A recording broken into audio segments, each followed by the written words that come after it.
Hello, I'm Mike and this is Will. We are the Tabletop Donkeys. Hello. And we're looking at issue 20 of Warhammer Age of Sigmar Stormbringer magazine today. This issue came with the first half for a Marshcrawla Sloggoth for the Kruleboyz. So you'll have to wait until next week to see that. But looking ahead, we will have an overview of the collection up to this point. And today's battle will feature a rematch between Manok de Cunnin and Garda Steelsoul.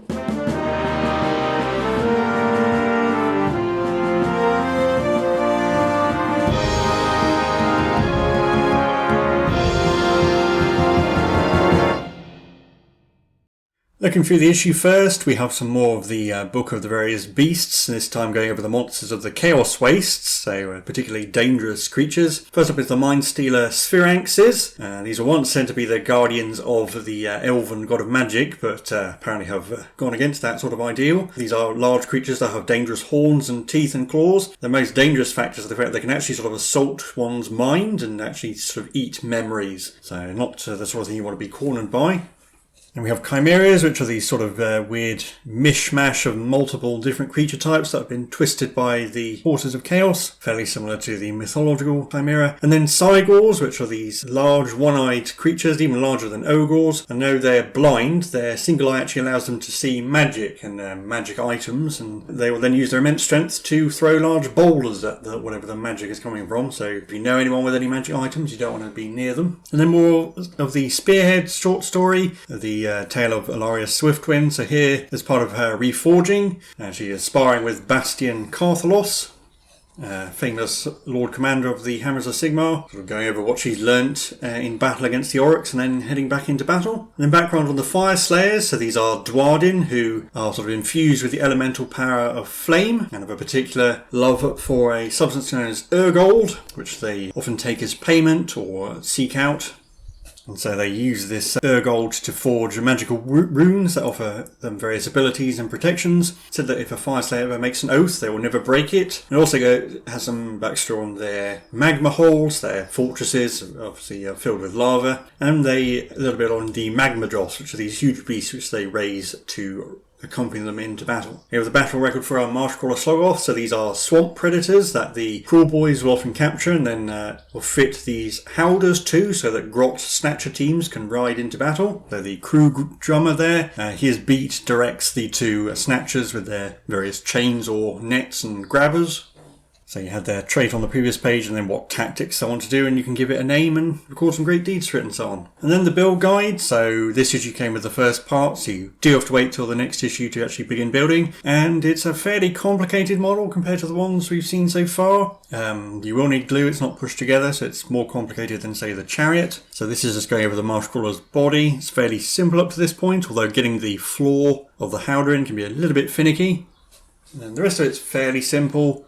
Just be careful to line up to dry fit all the parts and make sure they're all lined up before you glue anything in. And you do get some options like the two ladders you have, you can put them on either side. You also have a choice of head, whether you want it to be looking to the left or to the right. And obviously, and also the snatcher teams as well. The snatcher team can have the long nets and grabbers or chains. And then the crew jammer there, and then there's a lot of rack of chains and manacles and so forth, which you can stick on the back. And it does recommend to keep the grots as sub-assemblies to make them easier to paint. So you can use blue tack to keep them in if you want to use them in game. But there you can see what the completed model would look like. And there will be some spare parts, even a spare head, which you could keep as some sort of grisly trophy, or for spare parts to use as basing materials or other things. So before we get into today's game, we're going to have a quick overview of the whole collection up to this point. So this is for the first 20 issues of Age of Sigmar Stormbringer magazine. So you've got the Stormcast over on the left and the Kruleboyz on the right and the train along the back on the first of the battle mats. We'll just go over all of the models. So for the Stormcast along the front, we have Garda Steelsoul, the most recent addition to the Stormcast, the Knight Arcanum from the first issue in the front, in the middle, and then the Lord Imperator with his Griffhound. Behind them we have the Praetors, and you can see the one without the helmet is the Praetor Prime, that's unique to this collection. You have the 5 Vindictors, and then the back row is Xandar's True Seekers and the Stormstrike Chariot. Having a look at the Kruleboyz, we've got the Killer Boss with Stabgrot, we've got the Swampcaller Shaman with Potgrot, and then we have Manok de Cunnin with the Cunning crew just behind him, and next to the Gut Rippers. And at the back we've got the 10 Hobgrot Slitters, the Beast Skewer Killbow and the Man Skewer Boltboys, and then across the back we have the 6 pieces of the Primal Lair terrain. Not showing other things like the dice, so we should have 12 dice, the range ruler and wound markers and so on. We also have 10 different paints, the starter brush and the medium layer brush, and all in all we have 18 Stormcast Eternals models, 33 Oracle War Clans models, and 6 terrain pieces. So I hope you enjoyed that little overview. I'll hand you over to Will and he'll take us into today's game. So this issue concludes the tutorial section of the Stormbringer magazine. So an acknowledgement here that from the next issue we'll be learning the full core rules of the game. But there are a couple of things here that it wants to cover before we get that far. So first up, there are mounts, which is just mentioning that some models have mounts like the Griff Chargers that pull the chariot. It'll always say if a unit has a mount and what weapons they're equipped with, and those weapons can never be improved by abilities or enhancements that improve the unit's attacks. And the second thing is damage tables, which is where a unit weapons usually or abilities change as it takes damage. So this example is from the Spirit of Durthu, which is a model we haven't got yet, but you can see it has 3 different weapons, and where those sort of stars are, and the table below shows that as it suffers more wounds, those numbers change. So just using the first example, the attack characteristic of the Verdant Blast, if it's suffered no more than 6 wounds, is 6, but then it goes down as it takes more wounds. On the other side, just a more general introduction to the core rules, and it suggests that when we get a new section of the core rules, to read through them carefully to see how they may differ from the tutorial ones we've done before. It does say the tutorial rules we've been using are based on the core rules, but there are some things that have been simplified slightly to help with learning, so just make sure to read all that carefully. And then we're on to our game, Dawn of War, where we have Guard of Steel Soul, the Knight Arcanum, 4 Praetors and 5 Vindictors, facing against Man Octor Cannon and the Cunning Crew, Swamp Caller Shaman, 10 Gut Rippers and the Beast Skewer Killbow.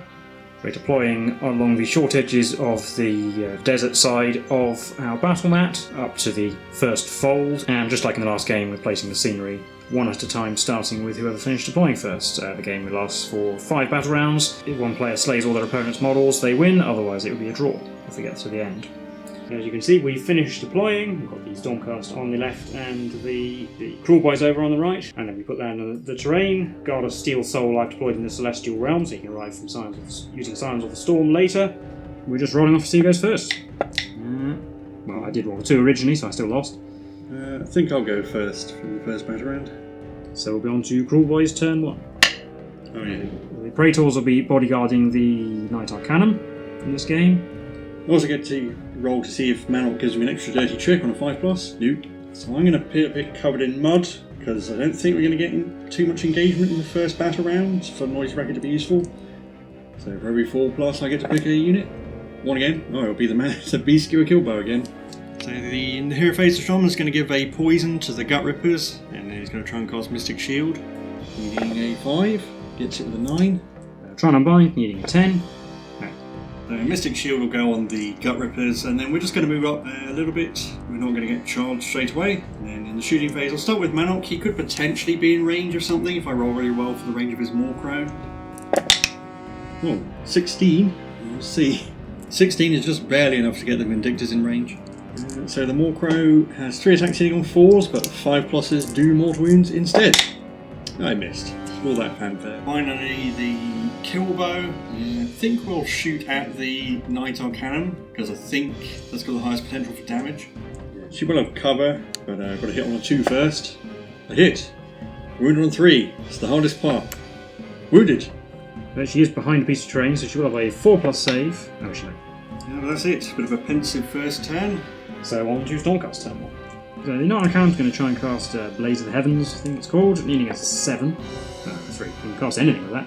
And then we're just going to move up, not our full distance again, still being a little bit furtive at this point. So if I do win the roll-off next turn, I can hopefully make some reasonable length charges, but if I fail, then it's not too close if the Kruleboyz win. And at the end of the movement phase, I've also brought down Gardas over here, using Signs of the Storm. He's way more than 9 inches away, but in the shooting phase, he has a shooting attack, which he's going to shoot at the Cunning Crew. D6 shots, 4, hitting on 3s, and winning on 3s, 2. 6+ saves, I think, for the Cunning Crew. Nope. So it gets hammered. But that'll be the end of my turn. I'm not going to declare any charges myself. So we're on to battle round 2 and rolling off for priority again. Well, I've won, and I will go first this battle round. On to Stormcast turn 2. We'll start with trying to cast Mystic Shield this time. Needing a 5. Oh, getting it with a 12, so they can't actually be unbound. I'll put that on the Vindictors.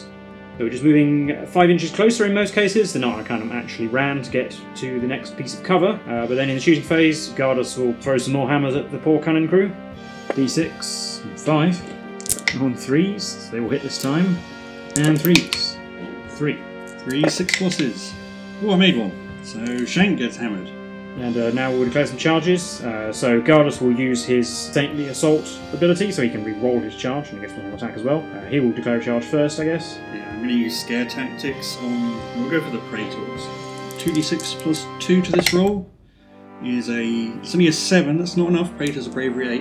And Gardas will charge first, so he can re-roll this, which he will definitely need to do, because 4 is not enough. 6, that still might not be enough.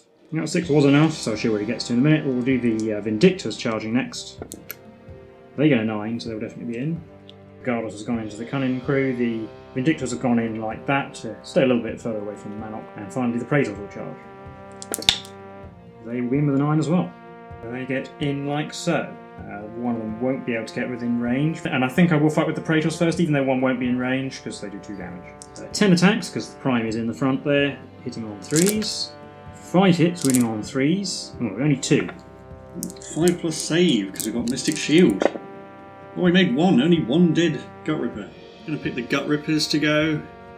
Piling in. Some of them have to get closer to the Praetors, but I can still get them within 2 inches of the Vindictors, so I can get them all in. 19 attacks from the Gut Rippers on 4s, but 5 pluses do mortal wounds instead. Because they've got poison. That's a lot of mortal wounds. In fact, that might be 10? 12. 12 mortal wounds. So they're just wiped out. Well, that was a bit of a surprise. So I've just got Gardas Steel Soul left to do. And he'll pile in round to attack Manok, because the Cunning crew aren't really that dangerous. And he has 6 attacks, because he did use his ability, hitting on 3s. Only 3. And wounding on 3s. Well, they'll wound. 5 plus saves. Didn't make any, so we're next to the Cunning crew, so 6 damage, 1s, go on Manok, 2 to 5 is the Cunning crew, and then 6 is ignored. So we ignore 1, and then the rest go to the Cunning crew? Yes, who I think die, because they've only got 5 minutes left. Do Manok's hitbacks, he's got 4 attacks, hitting on 3s, 5 pluses do mortal wounds instead. So that's 2 hits and some mortal wounds. He's wound on 3s, getting 1, minus 1. So 4 plus save, which I've made, so it's just... D3 mortal wounds, 2. Which he ignores on 5, so 5 plus ward. Nope, he's down to 4. So we're not going to pile in the Shaman, who is in range with his staff. I'm not too fussed about the Pot Rot's attacks. So 2 attacks from Golrog the Great, hitting on 3s, 6s do mortal wounds instead. He got a hit, wounds on 3, he wounded. Minus 1, so 4 on Praetors. Nope, you take a wound. D3 damage, 1. And that's the end of the fighting. The Gut Rippers do have to take a battle shock test because they lost 1. So bravery 5, we're fine. And then we'll be into Kruleboyz turn 2. The Shaman's going to try and cast Arcane Bolt. Needed a 5, only got 4. And he can't do a poison this turn because he's engaged, he's within 3 inches of an enemy. Just going to roll the attacks for the Moorcrow from Manok first, because he has to shoot Gardas. So 3 shots on 4s, 5 pluses do mortal wounds instead. 2 mortal wounds. He's down 5 plus ward. He does not ignore any, he's down to 2. And the kill bow is going to shoot at Gardas as well. Hits on a 2. Missed. I'm going to pick Manok to fight first. See if he can finish off Gardas. So Gardas will probably still get to fight, but I think it's worth trying to take him out first. 4 attacks on 3s, 5s to 6s do mortal wounds instead. So it's same as last time. 1 set of mortal wounds and 2 hits. 2 hits wound on 3s, getting 1, minus 1. Pass the save again, but D3 damage, 2. Can he make a ward roll? No, he still can't. So he does go down. But on a 2 plus, he gets to fight immediately. Yes, he does. So he does get to fight immediately because of his Martyr's strength. So 5 attacks now, hitting on 3s. What are we at? And 3s. 3 wounds. 5 plus saves for Manok. Made them all. As far as we can tell, that doesn't count as one of my picks, so I do get to pick next, obviously, the Praetors, so they'll pile in so they can all fight the Gut Rippers. 13 attacks, hitting on 3s. Wounding on 3s as well. Ooh, 8. 10 wounds. 10, 6 plus saves. We made 2, so that's 8. They're going to have 1 left. Just the boss left. Yeah. But he does get to fight before he runs away. Come on, Murkai. 3 attacks on 4, 6 to do mortal wounds. Oh, 2 mortal wounds and a hit. Wounds on a 4. No. So kills the wounded Praetor, basically.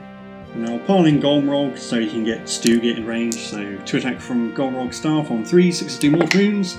We got a single hit again. That wounded. Saved. And Stugit on 4s gets a mortal wound.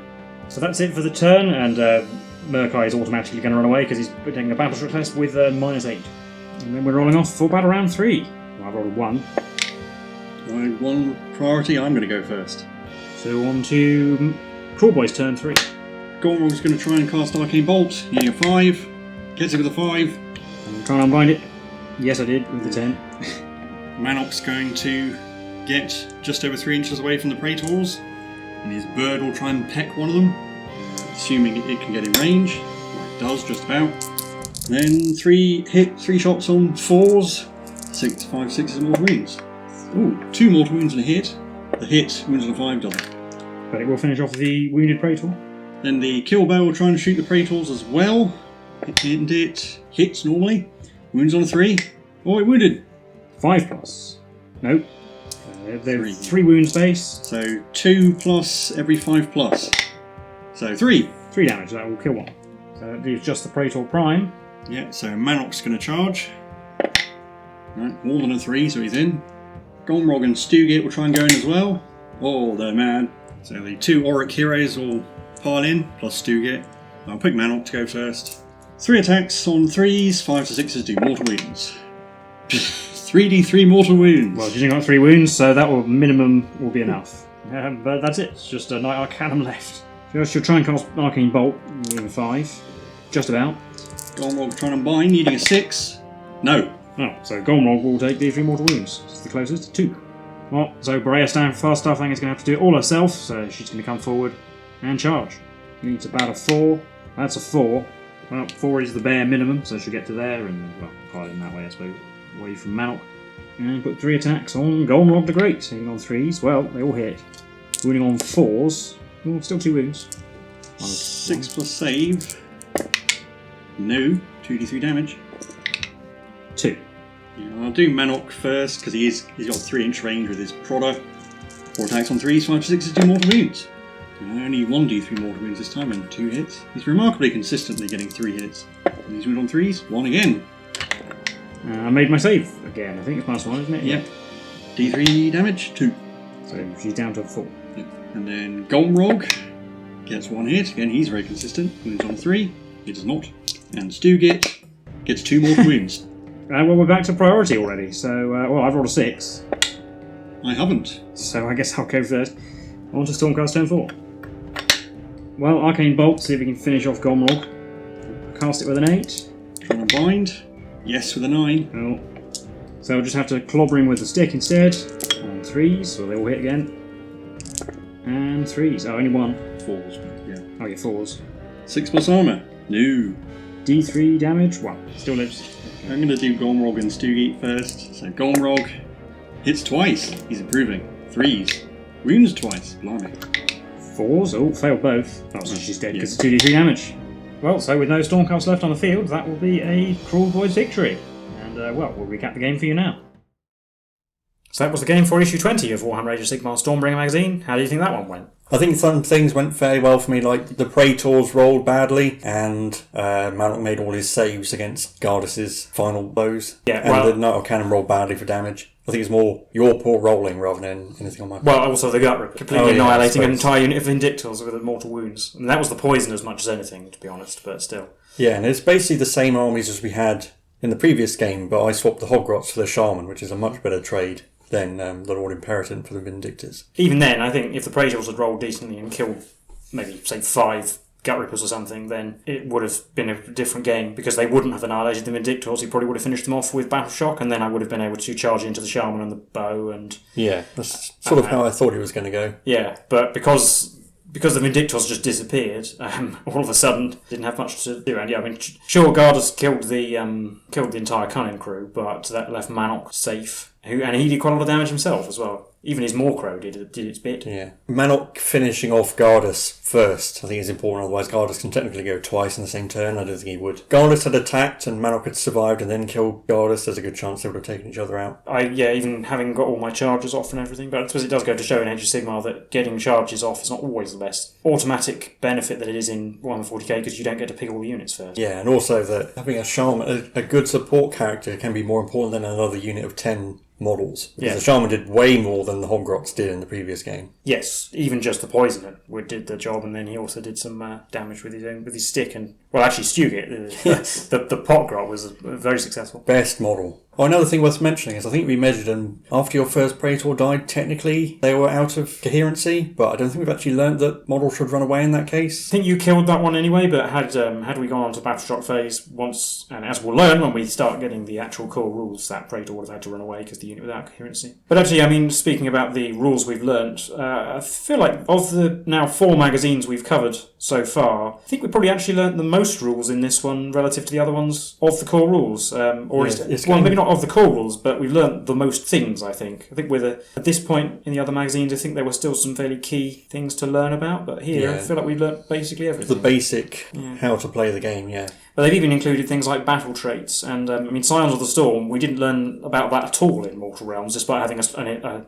only Stormcast army for the whole run. Yeah, and we never learnt the Nighthawk battle trait either. No, whereas here we've learnt them straight away. I don't feel like it's too much for the beginning player either. I think, although it'd be interesting to know, do let us know if you're new to the game through this magazine, how you found the pace of the rules. But, and I will say that the collection as well has been a decent pace, and we kind of got fairly balanced. We got a number of, 3 heroes aside, two sort of frontline units, and then a war band, and then a big war machine. Yeah, I suppose the only standout is like the Hobgrots or the Boltboyz, which the Stormcast don't have an equivalent to yet. And we have got far more Kruleboyz models, but that's just the nature of the armies being more of a horde army as well. Yeah, I think it's a good start to the 2 collections. We will start to get some different factions soon. The Stormcast carry on for a bit, but we'll start getting some Gloomspike Gits for destruction soon instead of more Kruleboyz. And and I think a decent collection of it's 10 paints and 2 brushes, which is a decent for a beginner, and one of those is actually a base brush as well, which is useful because previous magazines they've made you paint vast amounts of things with a starter brush. Yeah, it'd be interesting to see how the collection develops and how we continue with learning the rules and with painting and modelling tips as well. So actually let us know your opinions on that sort of thing in the comments below. Particularly if you're new to the game through this magazine, then let us know how you're getting on with all aspects of the hobby. Of course, if you enjoyed the video, then feel free to leave a like and subscribe. We've been the Tabletop Donkeys, and we'll see you in the next one. Bye for now.